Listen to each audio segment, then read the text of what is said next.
So Katie, I'm waiting for one more for you guys to have a quorum, and it's Stephen. So that's my last of you to ensure I have a quorum for tonight. Oh, wait, here, I see him coming on.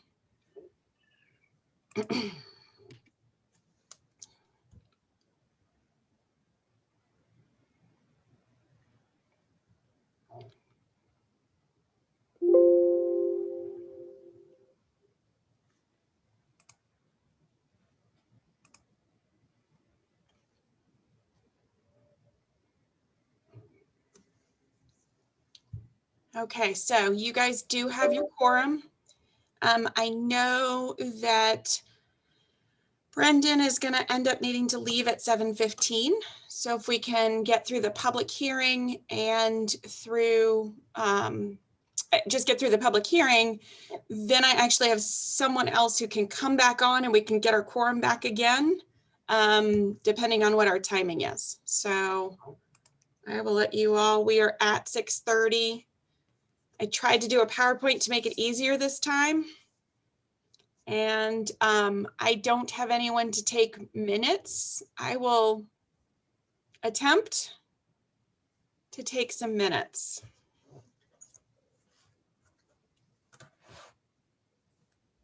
Go. I can do that as well. Okay. So I need to call to order and start our agenda first, right? Before we.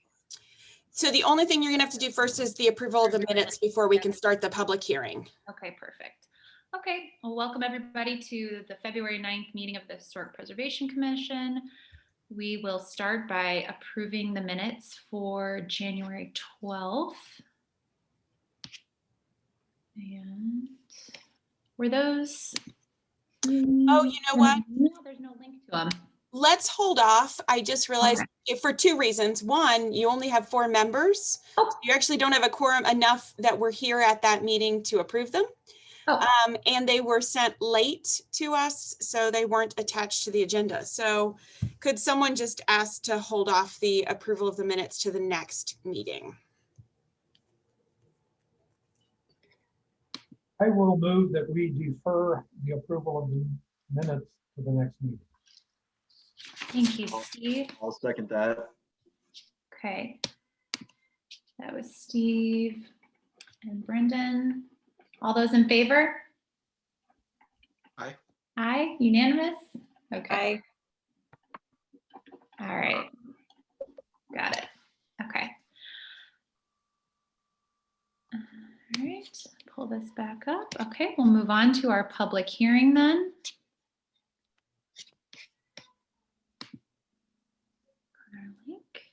Okay. So I will begin by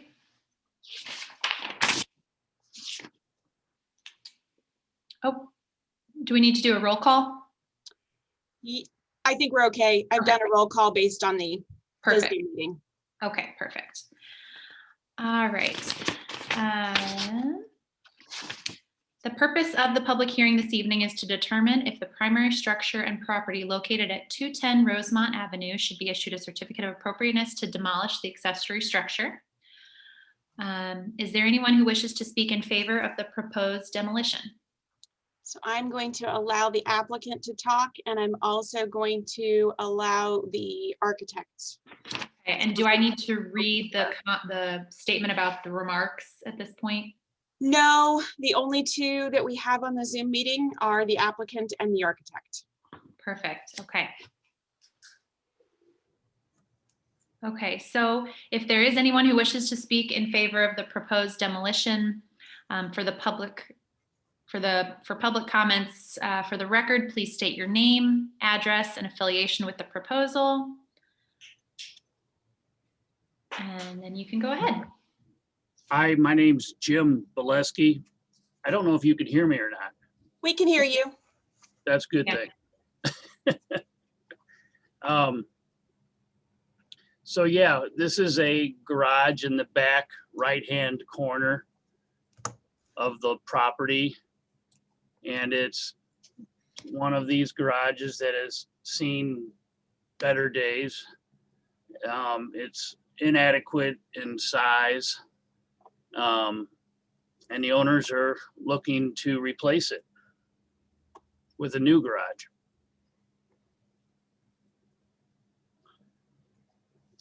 I don't have a whole lot more to say. This is Clay Sponeman. Am I audible as well? You are also. So I'm the homeowner. I'll echo what Jim said. I think the pictures kind of give you an idea what it's like, and I think our application does a decent job of showing it. It's the sill plate's rotting. It's in substandard condition right now. It's, I think, in a danger to fall over, frankly. And so its current location makes it improbable to get in and turn around while you're back there and use the garage, and it's undersized for modern cars. So I think that's it. Thank you. Now the commission members can ask questions of the speakers. And I'll remind everyone that this is questions only, no comments.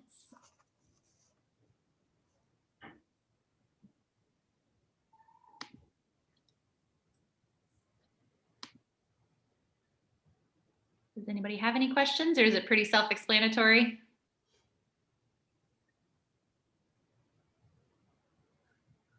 Pretty straightforward to me. Yeah. Are the windows and materials, I guess, on the outside? I know I read through this and it was stated it had vinyl siding, but then it was not. But the windows kind of, to me, look like they're original. So I guess my only question is, do you guys have any plans on not throwing them into a dumpster and maybe sending them to a refab place? This is Clay Sponeman again. I mean, I'd be completely open to that, assuming they can be removed in reasonable condition for that. That wouldn't bother me whatsoever.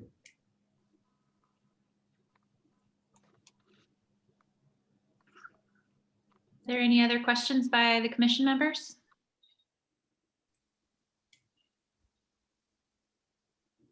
Is there anyone else who wishes to speak in favor of the proposed demolition? No one Just else got on our the call. two. Okay, thanks, Mara. Is there anyone who wishes to speak in opposition to the proposed demolition?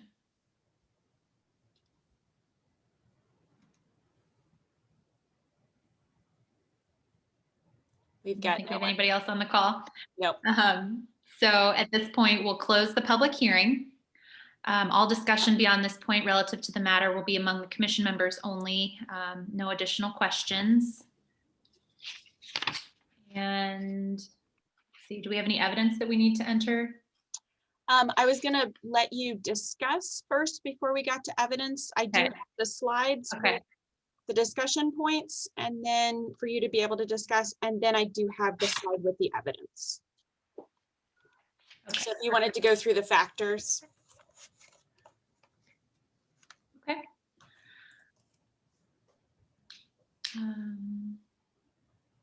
Does everybody just want to take a minute and kind of read through what Mara has here from the code, which determines whether or not to grant the certificate of appropriateness? And let me know when you want me to change to the next slide. They're over 2 slides.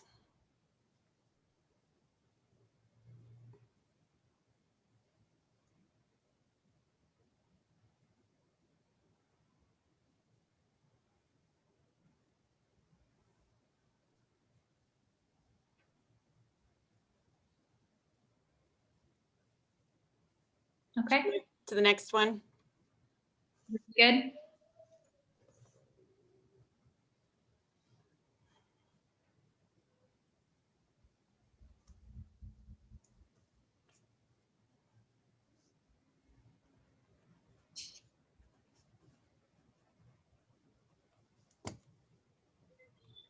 So do any of these factors stick out to anybody to kind of corroborate the request for the demolition?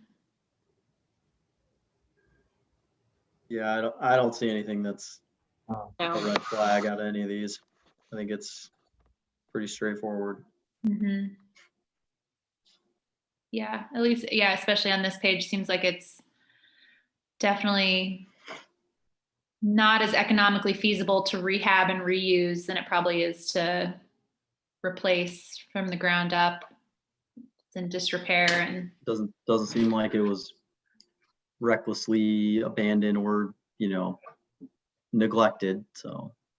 I mean, yep. if I remember correctly, they have to back out into the street in order to park in this car, in this garage. And it's barely big enough for a contemporary automobile anyway. It's too small, and unfortunately, it's cited badly originally. They could spend $1 million and bring it back to what it was, and it still would not be what it needed. Does that make sense? Well said, Steve. Yeah, I think, to me, the Yep. picture that stuck out to me was the one that had the entire side like chopped out and replaced with like random boards, it almost looked like, which I'm sure, I don't know when that happened, but that's a big chunk to replace. You can't just replace that wall, so that Yes. alone would get expensive. And also, I mean, it's an accessory.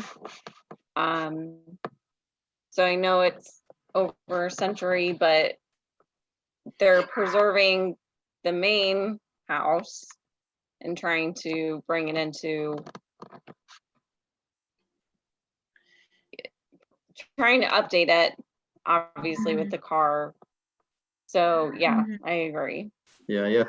you gotta have some leeway when you're talking about bringing it into the 21st century. I meant to ask this question and I was reading through this stuff and totally missed it, but kind of on Ann's question, I would wonder, those big trusses, I imagine are pretty, I can't tell if those are just like 2x4s or if there's any like 4x4s, or I imagine the large ones up top are of interest to somebody. So it would be interesting if those can be repurposed into something or reused, repurposed, because I imagine. Somebody like Refab would come in and deconstruct. Yeah, I imagine if there's any like 4x4s Right. or any large, not just 2x4s, then I imagine those will be pretty sought after. Yeah, And just, yeah, obviously that's kind of a trend nowadays and keeping it out of landfills. So that's just something to look into, but yeah. But that's not going to change my mind. Yeah, and I agree with Anne, what you were saying about it being an accessory structure. It doesn't have a whole lot of architectural, historical significance that it's contributing to the primary structure. I think the primary structure is really what, exudes that character and kind of holds on to it. The garage doesn't really seem like it's adding a whole lot, and so it won't be losing a whole lot. So, yeah. It already looks like a modern garage, so. Yeah. Just not very useful. So I think we're all of the same mind, it sounds like. Yep. So Mara, do we make a motion now or do we go ahead and enter our evidence? You can enter the evidence, and I know in the past when we were in person, we'd have you read through this whole list of evidence so it was on the record. But because we have both the PowerPoint and the Zoom, I think you can just reference the slide, and that is the list of evidence that you have in the packet for this hearing. Okay. Do we have to make a motion to enter the evidence or just say, I'm now entering the evidence? Just say you're entering the evidence, and then you'd be able to make a motion. Someone could make a motion in regards to how you want to move forward with either approving or denying the request. Okay. All right, well, we've entered the evidence that we've seen before us on the PowerPoint and on the Zoom. I'll make the motion to approve their request. I would second. Second. Sorry, Steve. that's okay. I got distracted by something. I apologize. That's okay. Who was the second? Me, And and all box. Brendan made a motion to approve the certificate of appropriateness for demolition, and Ann seconded. All in favor? Aye. I, Unanimous? Okay, we are. All right, so for the applicants, thank you very much. You are approved for your certificate of appropriateness, and you can ask staff in tomorrow for next steps. Hey, thank you, everyone. I appreciate it. Thank you.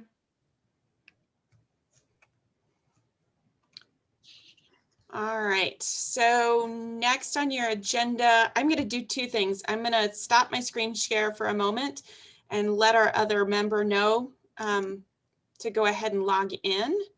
And then I'll put the screen back up. But our next is to talk about the demolition request. So I will do something really quick.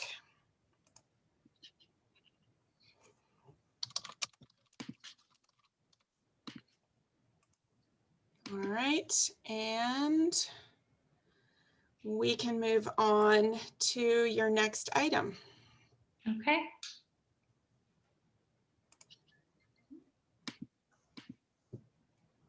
So our next item of new business is to discuss the demolition request at 501 Lake. Looks like staff recommends approval of the request to demolish the existing accessory structure without holding the request up for additional review. Mara, is there some additional background you want to give us? Nothing really. I know in the last few meetings when we haven't been able to officially meet, just as a reminder, usually these can just be staff approved and we try to get them to you. So in case someone sees something and wants to discuss it, we can bring it to the meeting, but because we already had a public hearing, we threw it on the agenda. But this would be one that typically we could approve. But since we were already meeting, threw it on there if anyone had any questions or concerns.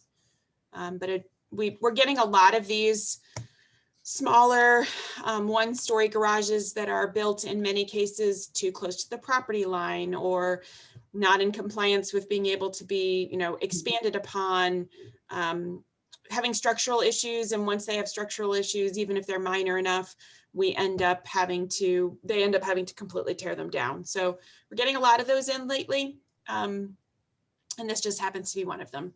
But staff would recommend that there's nothing that would hold it from being able to be demolished. Yep, I would agree. Yeah, it looks, I mean, the roof is bowing in. It's got some pretty significant structural cracks. I don't see any reason for questions on this one. I think this one's also a kind of a no-brainer. Mm-hmm. Do we need a motion then, or just, yep? Yep.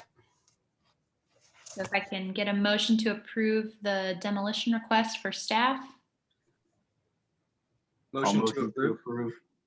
All You right. can have this one. Wait, who gets which one? I had three of you. Doesn't matter to me. Okay, I'm going to do Michael as the motion. Who wants to second it? I'll second Stephen? that. Oh, Brendan is the second. Okay, if you want to ask for the vote. Okay. All those in favor of approving the demolition? I, Aye. Unanimous? Great.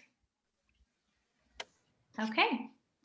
That concludes our new business. We'll move on to old business, which is a discussion of our at-risk property qualifications and our over 100-year-old property list. So I'm going to start with, since we wanted to get to that hearing and get that taken care of, we didn't get to say hello to our new member. And I know it's so weird, and I'm going to stop the screen share for a moment. It's a little easier to see everybody. So if everyone wants to say hello to Michael, he has joined us on the Historic Preservation Commission.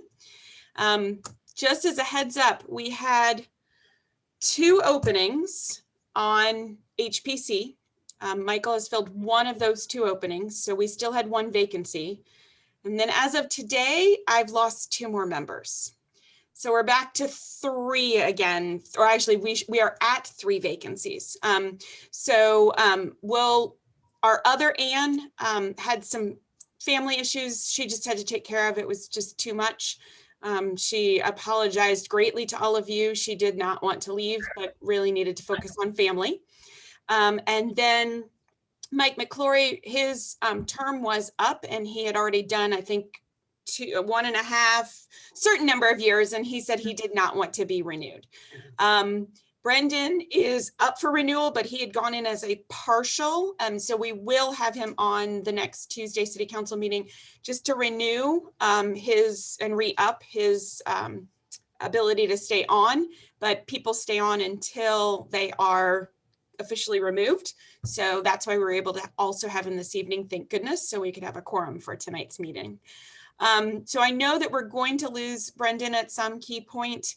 We probably need to revisit a little bit so that Michael knows a little bit what you guys were working on. And I'm not sure how far we're going to get with it. I apologize from a staff standpoint. We've just got a lot of stuff going on right now. And I did some basics for you on it, but I was trying to focus more on a few other things like the demolition and the other hearing. So I'm going to put this back up for all of you.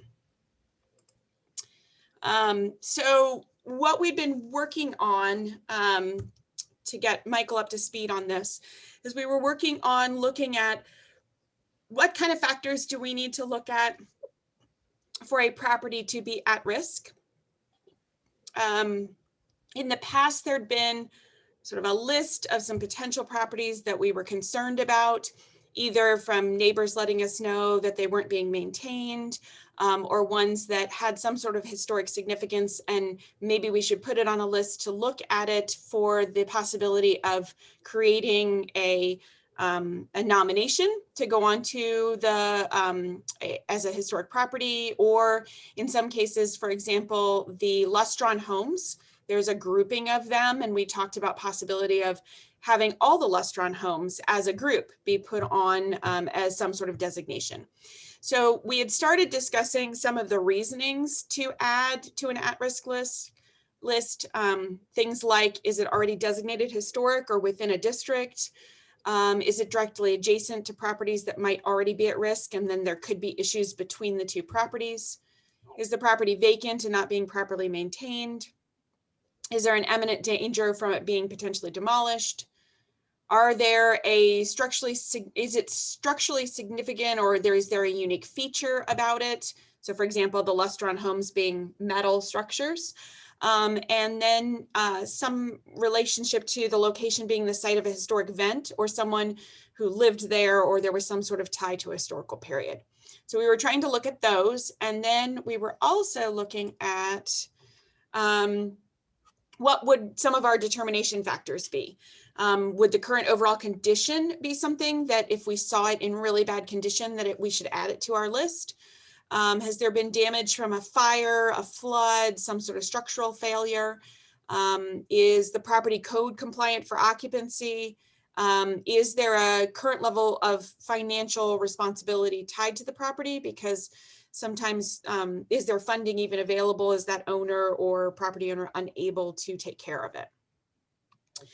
And then one of the things that was forwarded to me was looking at what's already in our code.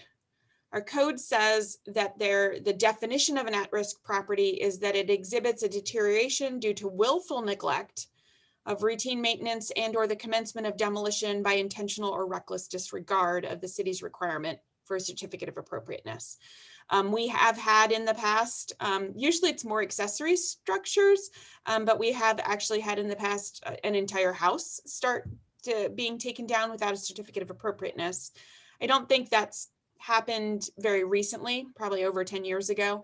But looking at this, what would be some of our thoughts? And then the code has, and I split it into two slides, has a whole series of what you could use for your factor for looking at whether something should be nominated as a landmark or a district. So those are sort of some of the important factors. We had also discussed about the possibility of creating some sort of risk categories. This was an example from Chicago that has a series of risk categories. And we talked about maybe doing something that was like a red, yellow, green. I don't think we need an entire rainbow of colors. We're not as big as Chicago. We don't have those kinds of factors, but we talked about maybe what those categories could be. And that the opportunity would be to take our new GIS map that we have, all the red dots being structures over 100 years old within the city, and maybe changing this to be a colored map, that we would have a series of colors for those that are already century homes that have the plaque on them from the Historical Society, that there could be maybe another category where we are already aware that it's a problem and maybe have the red, yellow, and green. And so that was a possibility in using that mapping system. And looking at some of the details that we would need to add to that in order to make that work better. So that was kind of what we had left it as, and we were going to discuss it further. I know it's a little difficult when you're missing so many members, but I wanted to kind of leave it out there. We will, now that we have Doug on, even if Brendan leaves, you will still have a quorum. So I'm going to let you all decide how you want to proceed, how you want to move forward. I know we keep seeming to drag it out a little bit. This one has been a little bit harder to get our hands around.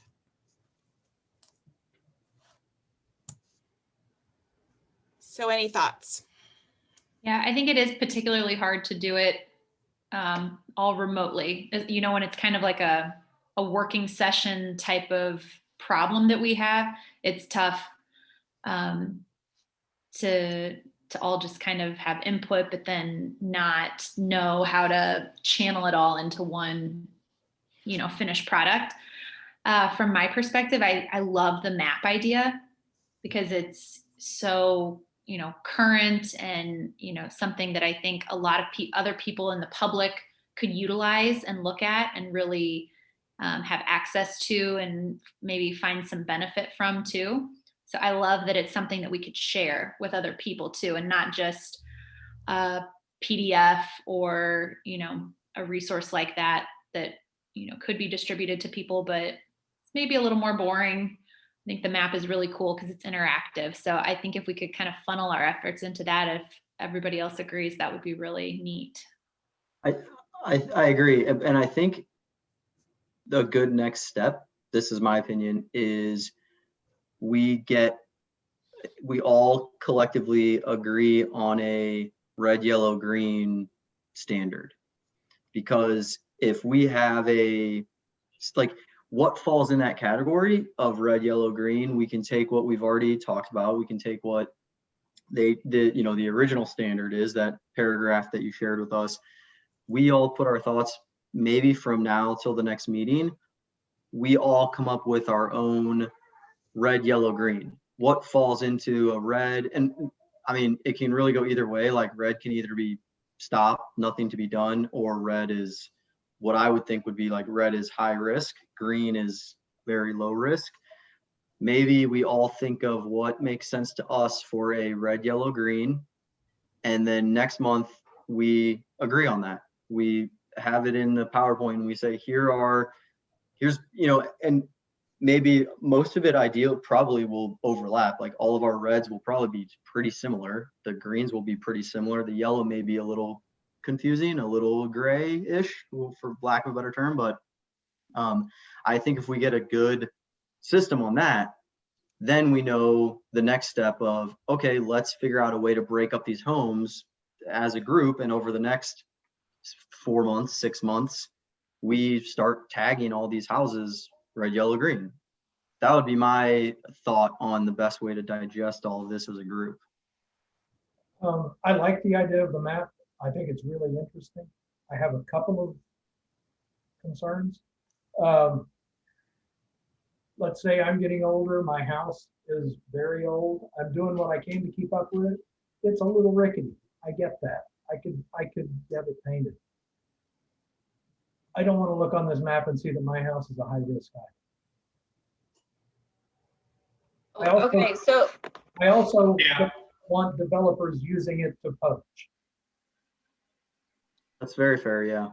So I think to play off of what Steve's saying, I think I'm looking at this more. I started making a list of houses that on my walks I know are Century properties, and I kind of feel like they might be at-risk properties. So I think I'm looking at potential houses versus what makes that house, like making a list of what makes a house at risk.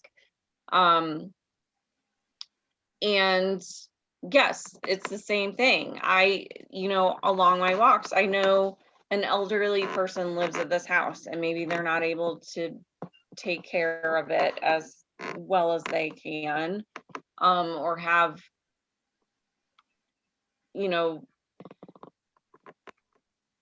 I guess what I'm confused about with all of this is, yes, we're gonna have at-risk properties.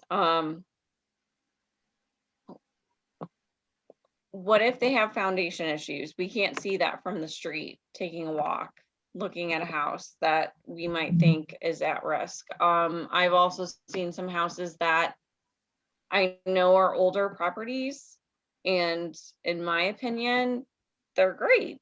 They could be sold to a nice family and be a Century property, but they're in a neighborhood where maybe a builder is kind of noticing that house and saying it's not great, so we could probably go in and swoop it up. So I guess I'm kind of confused, like, what is the priority of making a list of at-risk properties when some of them might be okay, but they're just going to get eaten up by a builder?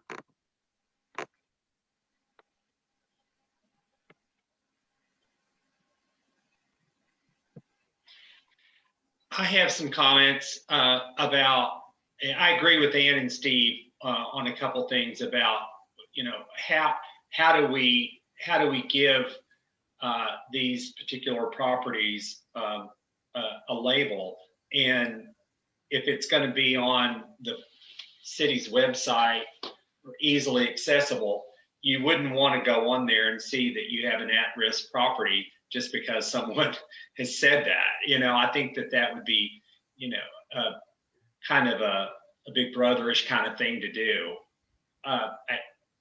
So I'm not crazy about the color scheme. I think that we're a pretty small community as compared to Chicago, and it seems like maybe we go more to just a list, of what we have identified, like Ann does on her walks. Like, hey, this is a house that could be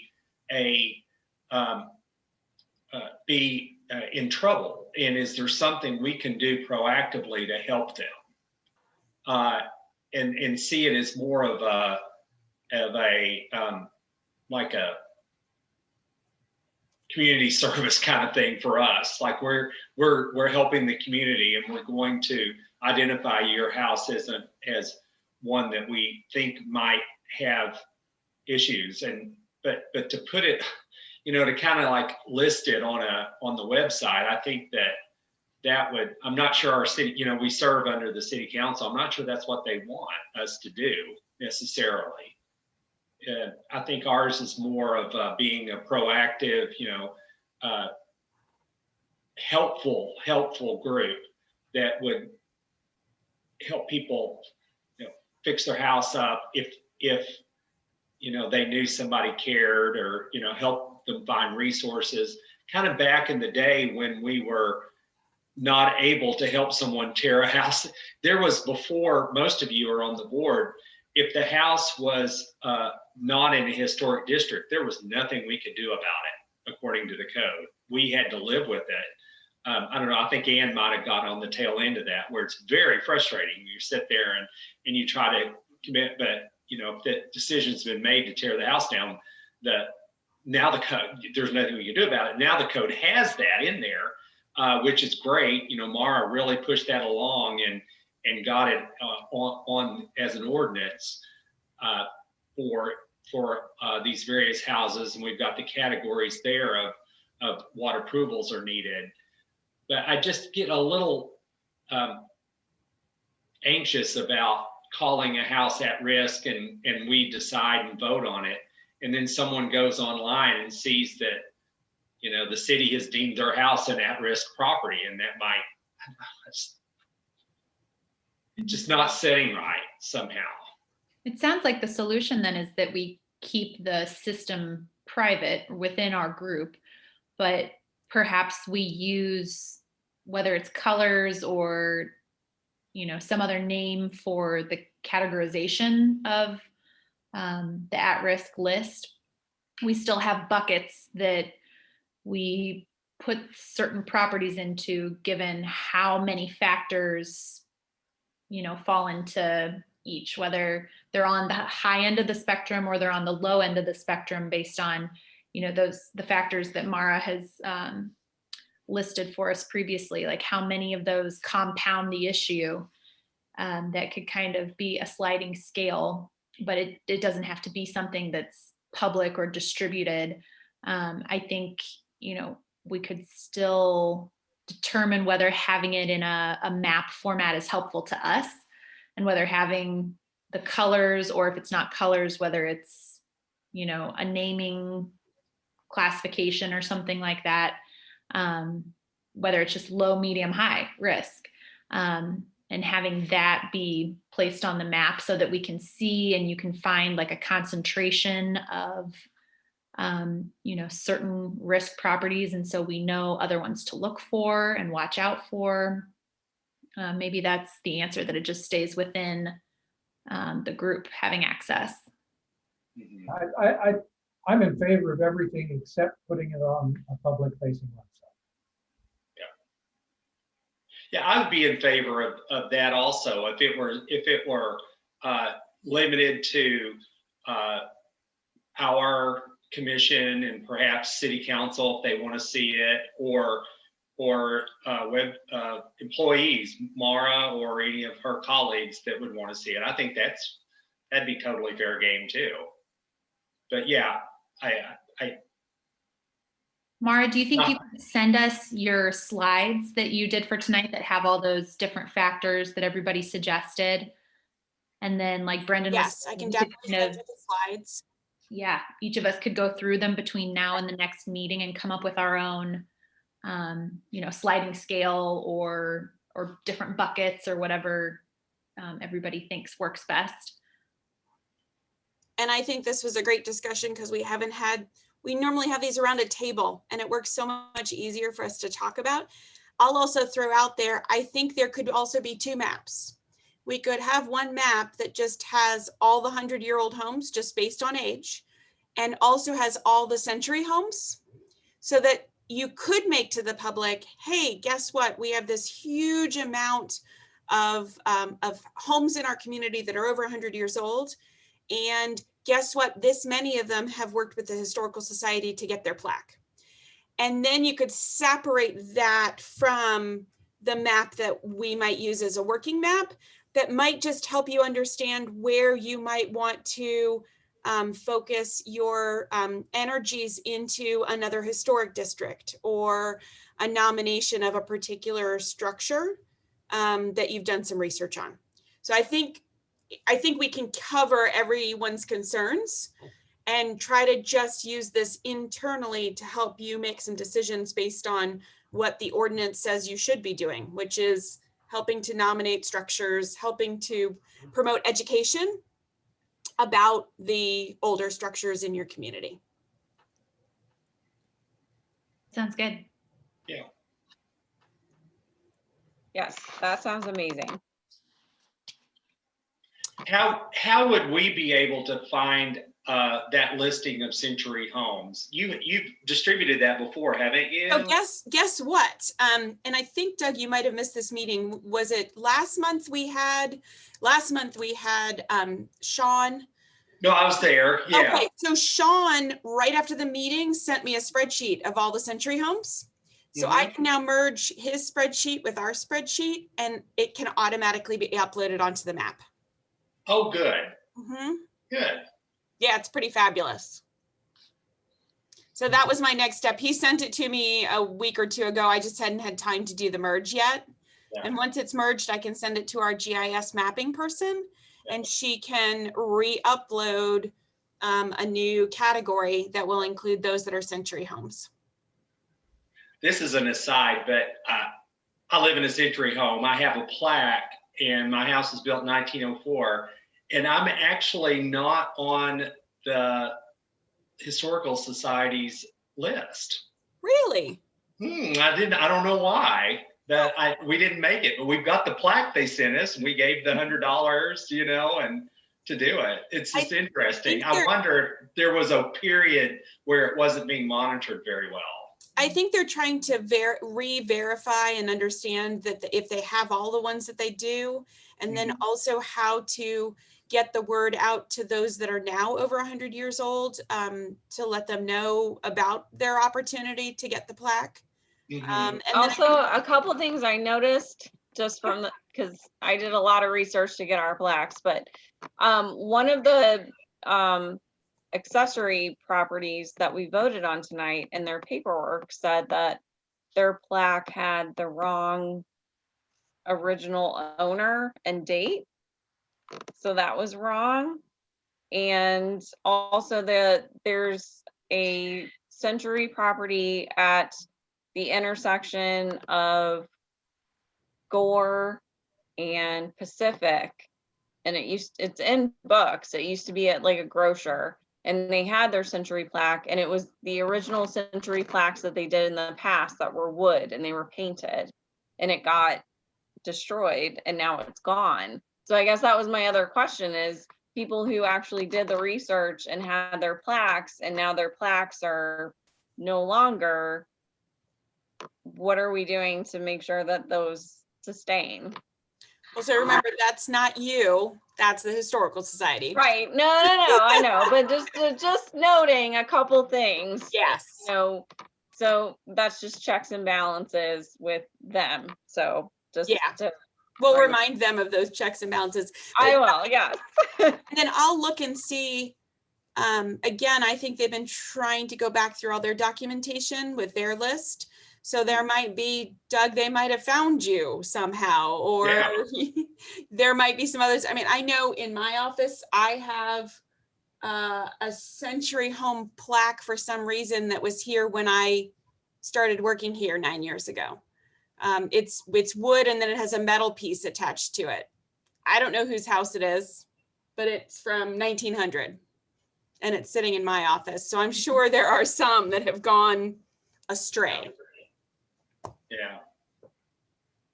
I guess you can have a century home and not, and even have it registered as a century home and not have a plaque on your house.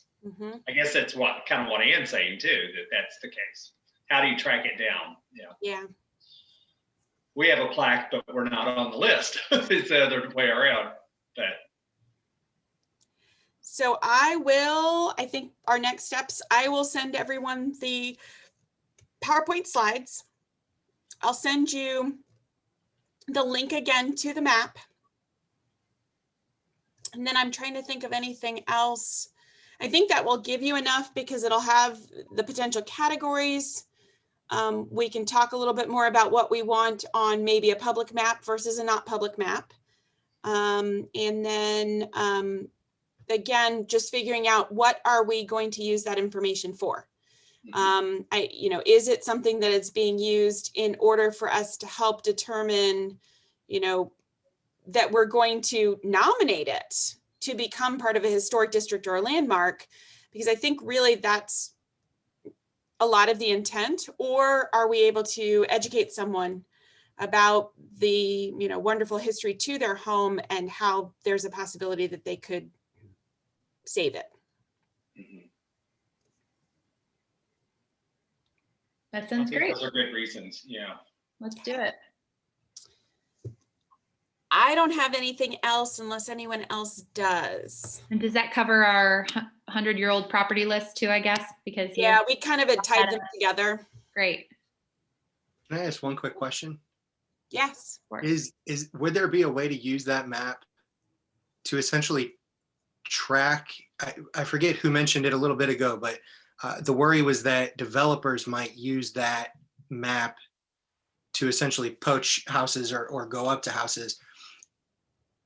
Could it be used for the inverse, right? So could we use it to see if there are certain clusters of Century homes that are being targeted by developers and almost focus, not necessarily focus all attention, but focus some attention in that area to say, you know, these developers are coming and they're offering you what looks like a really shiny diamond. But let me show you this other diamond that's really just as nice and could potentially help keep you where you are and really enrich the neighborhood as well while we're at it. Yeah, I think that's a good idea and kind of goes along with the education component that we were talking about, like educating the homeowners about what piece of history they have, what their options are, you know, historic tax credits and all sorts of things like that. That's a good idea. All right, I gotta go, guys. Bye, Brendan. Brendan? Bye. Have a good one, Bye. everyone. Bye. So do know I just used our map the other day because I had someone who was coming in to have a meeting about how to do a new house in Webster Groves who had never done one in Webster before. And the house that they had said that they were going to be tearing down is over 100 years old. And because of where it's located in the city, there's very few on their block. So it's one of only a very small handful of 100-year-old homes on that block, which meant that it's probably one of the first ones in that area of the community. And I talked with him about, you know, a lot of the options and what he could do in terms of doing an addition and adding a front porch on and some of the other things that could be done. And so he is looking at the possibility of what his options might be to do that versus tearing it down. I think that was to my point. There's one particular house that I have in mind. It's kind of a sweet kind of farmhouse cottage. I know it's a Century property. It's on a street in Northwest Webster, though, that has been targeted by builders.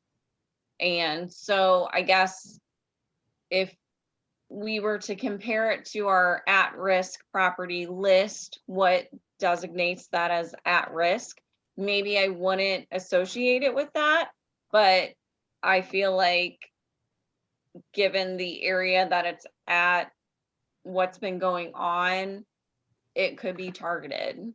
So I kind of feel like that's in Michael's response to that is, yeah, it might not be super at risk, but because of its age and where it's at, it might be targeted for other reasons. I'm curious if it's possible, if we had a not public facing map, if we could also track demolition permit applications so that we could see where are they targeted? What neighborhoods are they going to? So I can send you we have already put this together for the city council and we put it together for our code amendments that we're doing before the plan commission. We actually have a map of the last, I think it's either 10 or 15 years of new homes. And they're not all demos, but they're mainly demos. And I think I could send you that, which might give you a pretty good sense of where the sort of target areas have become. Yeah, I was just wondering how does that overlay with the Century homes? So yes, I would be interested in seeing that. And she actually can put the layers together. So we could have a layer that shows where the new construction is going. So let me see what I can do about that.